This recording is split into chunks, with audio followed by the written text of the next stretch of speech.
Hi, welcome. I'm glad you're here. I have been reading the Bible on my channel. We are currently in the book of Leviticus, and I would love for you to subscribe and for you to join me on this journey of reading the Bible one story at a time. There's going to be a link down below to the rest of the videos in this series. We started from Genesis. Please share this with a friend so that we can all gather here and read the Bible together. Leviticus chapter 13, regulations about defiling skin diseases. The Lord said to Moses and Aaron, when anyone has a swelling or a rash or a shiny spot on their skin that may be a defiling skin disease, they must be brought to Aaron, the priest, or to one of his sons, who is a priest. The priest is to examine the sore on the skin, and if the hair in the sore has turned white and the sore appears to be more than skin deep, it is a defiling skin disease. When the priest examines that person, he shall pronounce them ceremonially unclean. If the shiny spot on the skin is white but does not appear to be more than skin deep,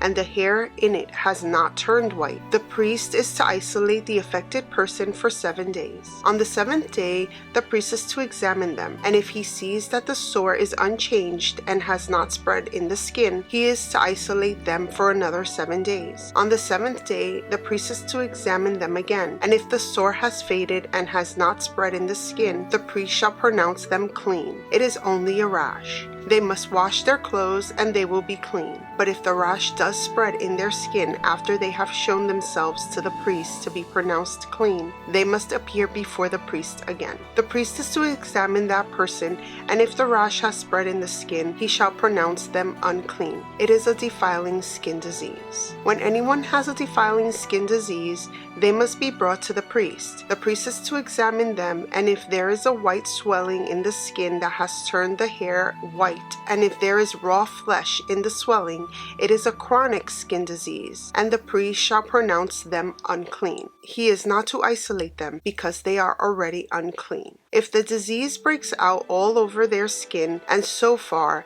as the priest can see, it covers all the skin of the affected person from head to foot, the priest is to examine them, and if the disease has covered their whole body, he shall pronounce them clean. Since it has all turned white, they are clean. But whenever raw flesh appears on them, they will be unclean. When the priest sees the raw flesh, he shall pronounce them unclean. The raw flesh is unclean. They have a defiling skin disease. If the raw flesh changes and turns white, they must go to the priest. The priest is to examine them, and if the sores have turned white, the priest shall pronounce the affected person clean. Then they will be clean. When someone has a boil on their skin and it heals, and in the place where the boil was, a white swelling or reddish white spot appears, they must present themselves to the priest. The priest is to examine it, and if it appears to be more than skin deep and the hair in it has turned white, the priest shall pronounce that person unclean. It is a defiling skin disease that has broken out where the boil was. But if when the priest examines it, there is no white hair in it, and it is not more than skin deep and has faded, then the priest is to isolate them for 7 days. If it is spreading in the skin, the priest shall pronounce them unclean.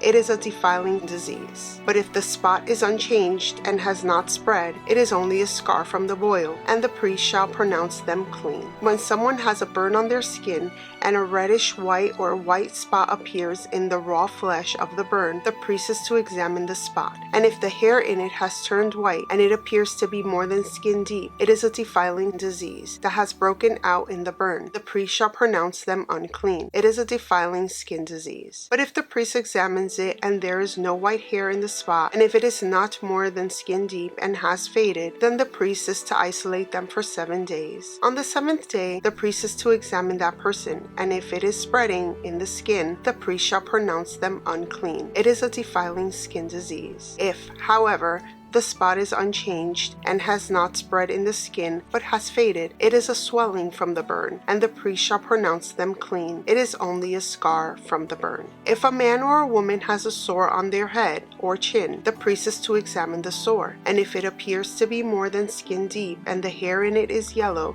and thin, the priest shall pronounce them unclean. It is a defiling skin disease on the head or chin. But if when the priest examines the sore, it does not seem to be more than skin skin deep, and there is no black hair in it, then the priest is to isolate the affected person for 7 days. On the 7th day, the priest is to examine the sore, and if it has not spread, and there is no yellow hair in it, and it does not appear to be more than skin deep, then the man or woman must shave themselves, except for the affected area, and the priest is to keep them isolated another 7 days. On the 7th day, the priest is to examine the sore, and if it has not spread in the skin and appears to be no more than skin deep, the priest shall pronounce them clean. They must wash their clothes, and they will be clean. But if the sore does spread in the skin after they are pronounced clean, the priest is to examine them, and if he finds that the sore has spread in the skin, he does not need to look for a yellow hair. They are unclean. If, however, the sore is unchanged so far as the priest can see, and if black hair has grown in it, the affected person is healed. They are clean, and the priest shall pronounce them clean. When a man or a woman has white spots on the skin, the priest is to examine them, and if the spots are dull white, it is a harmless rash that has broken out on the skin. They are clean. A man who has lost his hair and is bald is clean. If he has lost his hair from the front of his scalp and has a bald forehead, he is clean. But if he has a reddish-white sore on his bald head or forehead, it is a defiling disease breaking out on his head or forehead. The priest is to examine him, and if the swollen sore on his head or forehead is reddish-white like a defiling skin disease, the man is diseased and is unclean. The priest shall pronounce him unclean because of the sore on his head. Anyone with such a defiling disease must wear torn clothes, let their hair be unkept, cover the lower part of their face, and cry out, "Unclean, unclean." As long as they have the disease, they remain unclean. They must live alone. They must live outside the camp. Regulations about defiling molds. As for any fabric that is spoiled with a defiling mold, any woolen or linen clothing, any woven or knitted material of linen or wool, any leather or anything made of leather, if the affected area in the fabric, the leather, the woven or knitted material, or any leather article is greenish or reddish, it is a defiling mold and must be shown to the priest. The priest is to examine the affected area and isolate the article for 7 days. On the 7th day, he is to examine it, and if the mold has spread in the fabric, the woven or knitted material, or the leather, whatever its use, it is a persistent defiling mold. The article is unclean. He must burn the fabric, the woven or knitted material of wool or linen, or any leather article that has been spoiled. Because the defiling mold is persistent, the article must be burned. But if, when the priest examines it, the mold has not spread in the fabric, the woven or knitted material, or the leather article, he shall order that the spoiled article be washed. Then he is to isolate it for another 7 days. After the article has been washed, the priest is to examine it again. And if the mold has not changed its appearance, even though it has not spread, it is unclean. Burn it, no matter which side of the fabric has been spoiled. If when the priest examines it, the mold has faded after the article has been washed, he is to tear the spoiled part out of the fabric, the leather, or the woven or knitted material. But if it reappears in the fabric, in the woven or knitted material, or in the leather article, it is a spreading mold. Whatever has the mold must be burned. Any fabric, woven or knitted material, or any leather article that has been washed and is rid of the mold must be washed again. Then it will be clean. These are the regulations concerning defiling molds in woolen or linen clothing, woven or knitted material, or any leather article, for pronouncing them clean or unclean. Leviticus chapter 14, cleansing from defiling skin diseases. The Lord said to Moses, "These are the regulations for any diseased person at the time of their ceremonial cleansing. When they are brought to the priest is to go outside the camp and examine them. If they have been healed of their defiling skin disease, the priest shall order that 2 live clean birds and some cedar wood, scarlet yarn, and hyssop be brought from the person to be cleansed. Then the priest shall order that one of the birds be killed over fresh water in a clay pot. He is then to take the live bird and dip it, together with the cedar wood, the scarlet yarn, and the hyssop, into the blood of the bird that was killed over the fresh water. 7 times he shall sprinkle the one to be cleaned of the defiling disease, and then pronounce them clean. After that, he is to release the live bird in the open fields. The person to be cleansed must wash their clothes, shave off all their hair, and bathe with water. Then they will be ceremonially clean. After this, they may come into the camp, but they must stay outside their tent for 7 days. On the 7th day, they must shave off all their hair. They must shave their head, their beard, their eyebrows, and the rest of their hair. They must wash their clothes and bathe themselves with water, and they will be clean. On the 8th day, they must bring 2 male lambs and 1 ewe lamb a year old, each without defect, along with 3/10 of an ephah of the finest flour mixed with olive oil for a grain offering, and 1 log of oil. The priest who pronounces them clean shall present both the one to be cleansed and their offerings before the Lord at the entrance to the tent of meeting. Then the priest is to take one of the male lambs and offer it as a guilt offering, along with the log of oil. He shall wave them before the Lord as a wave offering. He is to slaughter the lamb in the sanctuary area where the sin offering and the burnt offering are slaughtered. Like the sin offering, the guilt offering belongs to the priest. It is most holy. The priest is to take some of the blood of the guilt offering and put it on the lobe of the right ear of the one to be cleansed, on the thumb of their right hand, and on the big toe of their right foot. The priest shall then take some of the log of oil, pour it in the palm of his own left hand, dip his right forefinger into the oil in his palm, and with his fingers sprinkle some of it before the Lord 7 times. The priest is to put some of the oil remaining in his palm on the lobe of the right ear of the one to be cleansed, on the thumb of the right hand, and on the big toe of the right foot, on top of the blood of the guilt offering. The rest of the oil in his palm the priest shall put on the head of the one to be cleansed, and make atonement for them before the Lord. Then the priest is to sacrifice the sin offering and make atonement for the one to be cleansed from their uncleanness. After that, the priest shall slaughter the burnt offering and offer it on the altar, together with the grain offering, and make atonement for them, and they will be clean. If, however, they are poor and cannot afford these, they must take 1 male lamb as a guilt offering to be waved to make atonement for them, together with 1/10 of an ephah of the finest flour mixed with olive oil for a grain offering, a log of oil, and 2 doves or 2 young pigeons, such as they can afford, 1 for a sin offering and the other for a burnt offering. On the 8th day they must bring them from their cleansing to the priest at the entrance to the tent of meeting before the Lord.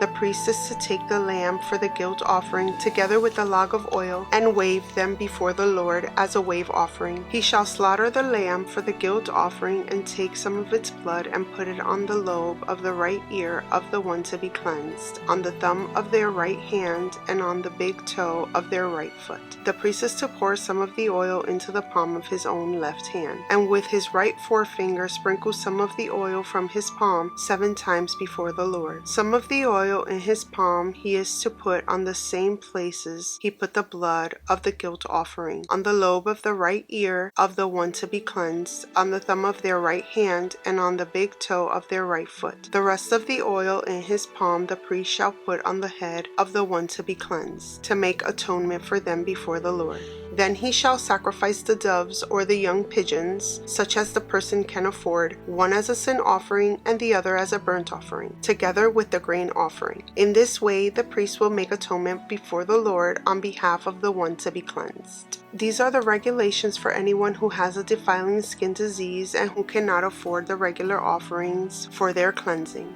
Cleansing from defiling molds. The Lord said to Moses and Aaron, "When you enter the land of Canaan, which I am giving you as your possession, and I put a spreading mold in a house in that land, the owner of the house must go and tell the priest, 'I have seen something that looks like a defiling mold in my house.' The priest is to order the house to be emptied before he goes in to examine the mold, so that nothing in the house will be pronounced unclean. After this, the priest is to go in and inspect the house. He is to examine the mold on the walls, and if it has green greenish or reddish depressions that appear to be deeper than the surface of the wall, the priest shall go out the doorway of the house and close it up for 7 days. On the 7th day, the priest shall return to inspect the house. If the mold has spread on the walls, he is to order that the contaminated stones be torn out and thrown into an unclean place outside the town. He must have all the inside walls of the house scraped, and the material that is scraped off dumped into an unclean place outside the town. Then they are to take other stones to replace these, and take new clay and plaster the house. If the defiling mold reappears in the house after the stones have been torn out and the house scraped and plastered, the priest is to go examine it, and if the mold has spread in the house, it is a persistent defiling mold. The house is unclean. It must be torn down, its stones, timbers, and all the plaster, and taken out of the town to an unclean place. Anyone who goes into the house while it is closed up will be unclean till evening. Anyone who sleeps or eats in the house must wash their clothes. But if the priest comes to examine it and the mold has not spread after the house has been plastered, he shall pronounce the house clean, because the defiling mold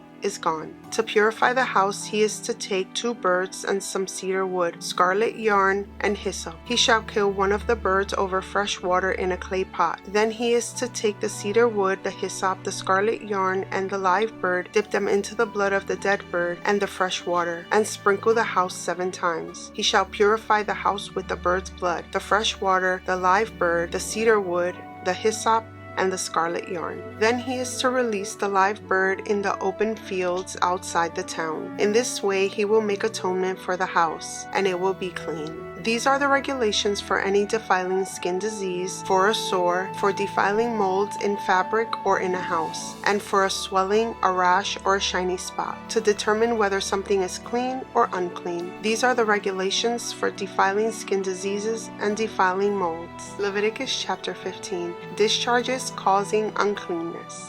The Lord said to Moses and Aaron, "Speak to the Israelites and say to them, when any man has an unusual bodily discharge, such a discharge is unclean, whether it comes flowing from his body or is blocked. It will make him unclean. This is how his discharge will bring about uncleanness. Any bed the man with a discharge lies on will be unclean, and anything he sits on will be unclean. Anyone who touches his bed must wash their clothes and bathe with water, and they will be unclean till evening. Whoever sits on anything that the man with a discharge sat on must wash their clothes and bathe with water, and they will be unclean till evening. Whoever touches the man who has a discharge must wash their clothes and bathe with water, and they will be unclean till evening. If the man with the discharge spits on anyone who is clean, they must wash their clothes and bathe with water, and they will be unclean till evening. Anything the man sits on when riding will be unclean, and whoever touches any of the things that were under him will be unclean till evening. Whoever picks up those things must wash their clothes and bathe with water, and they will be unclean till evening. Anyone the man with a discharge touches without rinsing his hands with water must wash their clothes and bathe with water, and they will be unclean till evening. A clay pot that the man touches must be broken, and any wooden article is to be rinsed with water. When a man is cleansed from his discharge, he is to count off 7 days for his ceremonial cleansing. He must wash his clothes and bathe himself with fresh water, and he will be clean. On the 8th day he must take 2 doves or 2 young pigeons and come before the Lord to the entrance to the tent of meeting, and give them to the priest. The priest is to sacrifice them, the one for a sin offering and the other for a burnt offering. In this way he will make atonement before the Lord for the man because of his discharge. When a man has an emission of semen, he must bathe his whole body with water, and he will be unclean till evening. Any clothing or leather that has semen on it must be washed with water, and it will be unclean till evening. When a man has sexual relations with a woman and there is an emission of semen, both of them must bathe with water, and they will be unclean till evening. When a woman has her regular flow of blood, the impurity of her monthly period will last 7 days, and anyone who touches her will be unclean till evening. Anything she lies on during her period will be unclean, and anything she sits on will be unclean. Anyone who touches her bed will be unclean. They must wash their clothes and bathe with water, and they will be unclean till evening. Anyone who touches anything she sits on will be unclean. They must wash their clothes and bathe with water, and they will be unclean till evening. Whether it is the bed or anything she was sitting on, when anyone touches it, they will be unclean till evening. If a man has sexual relations with her and her monthly flow touches him, he will be unclean for 7 days. Any bed he lies on will be unclean. When a woman has a discharge of blood for many days at a time other than her monthly period, or has a discharge that continues beyond her period, she will be unclean as long as she has the discharge, just as in the days of her period. Any bed she lies on while her discharge continues will be unclean, as is her bed during her monthly period, and anything she sits on will be unclean, as during her period. Anyone who touches them will be unclean. They must wash their clothes and bathe with water, and they will be unclean till evening. When she is cleansed from her discharge, she must count off 7 days, and after that she will be ceremonially clean. On the 8th day she must take 2 doves or 2 young pigeons and bring them to the priest at the entrance to the tent of meeting. The priest is to sacrifice one for a sin offering and the other for a burnt offering. In this way he will make atonement for her before the Lord for the uncleanness of her discharge. You must keep the Israelites separate from things that make them unclean, so they will not die in their uncleanness for defiling my dwelling place, which is among them. These are the regulations for a man with a discharge, for anyone made unclean by an emission of semen, for a woman in her monthly period, for a man or a woman with a discharge, and for a man who has sexual relations with a woman who is ceremonially unclean. Leviticus chapter 16, the Day of Atonement. The Lord spoke to Moses after the death of the 2 sons of Aaron who died when they approached the Lord. The Lord said to Moses, "Tell your brother Aaron that he is not to come whenever he chooses into the most holy place behind the curtain in front of the atonement cover on the ark, or else he will die. For I will appear in the cloud over the atonement cover." This is how Aaron is to enter the most holy place. He must first bring a young bull for a sin offering and a ram for a burnt offering. He is to put on the sacred linen tunic with linen undergarments next to his body. He is to tie the linen sash around him and put on the linen turban. These are sacred garments, so he must bathe himself with water before he puts them on. From the Israelite community, he is to take 2 male goats for a sin offering and a ram for a burnt offering. Aaron is to offer a bull for his own sin offering to make atonement for himself and his household. Then he is to take 2 goats and present them before the Lord at the entrance to the tent of meeting. He is to cast lots for 2 goats, 1 lot for the Lord and the other for the scapegoat. Aaron shall bring the goat whose lot falls to the Lord and sacrifice it for a sin offering. But the goat chosen by lot as the scapegoat shall be presented alive before the Lord to be used for making atonement by sending it into the wilderness as a scapegoat. Aaron shall bring the bull for his own sin offering to make atonement for himself and his household, and he is to slaughter the bull for his own sin offering. He is to take a center full of burning coals from the altar before the Lord and 2 handfuls of finely ground fragrant incense and take them behind the curtain. He is to put the incense on the fire before the Lord, and the smoke of the incense will conceal the atonement cover above the tablets of the covenant law, so that he will not die. He is to take some of the bull's blood and with his finger sprinkle it on the front of the atonement cover. Then he shall sprinkle some of it with his finger 7 times before the atonement cover. He shall then slaughter the goat for the sin offering for the people and take its blood behind the curtain and do with it as he did with the bull's blood. He shall sprinkle it on the atonement cover and in front of it. In this way he will make atonement for the most holy place because of the uncleanness and rebellion of the Israelites, whatever their sins have been. He is to do the same for the tent of meeting, which is among them in the midst of their uncleanness. No one is to be in the tent of meeting from the time Aaron goes in to make atonement in the most holy place until he comes out, having made atonement for himself, his household, and the whole community of Israel. Then he shall come out of the altar that is before the Lord and make atonement for it. He shall take some of the bull's blood and some of the goat's blood and put it on all the horns of the altar. He shall sprinkle some of the blood on it with his finger 7 times to cleanse it and consecrate it from the uncleanness of the Israelites. When Aaron has finished making atonement for the most holy place, the tent of meeting, and the altar, he shall bring forward the live goat. He is to lay both hands on the head of the live goat and confess over it all the wickedness and rebellion of the Israelites, all their sins,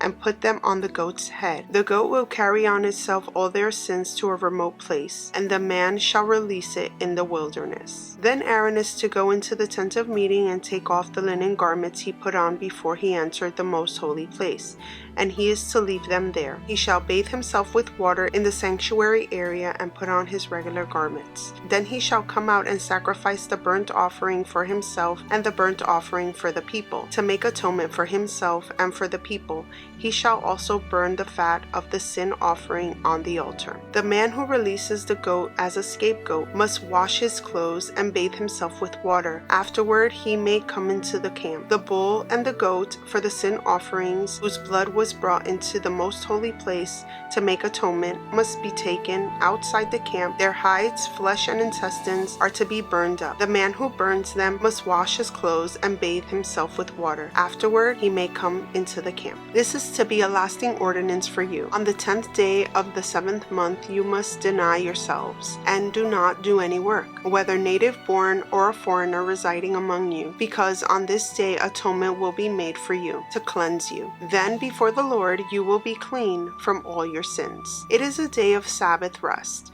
and you must deny yourselves. It is a lasting ordinance. The priest who is anointed and ordained to succeed his father as high priest is to make atonement. He is to put on the sacred linen garments and make atonement for the most holy place, for the tent of meeting and the altar, and for the priests and all the members of the community. This is to be a lasting ordinance for you. Atonement is to be made once a year for all the sins of the Israelites. And it was done as the Lord commanded Moses. Thank you so much for joining me today here in my Bible reading. I hope that you have subscribed and join me here again for our next reading. Many blessings to you. Bye!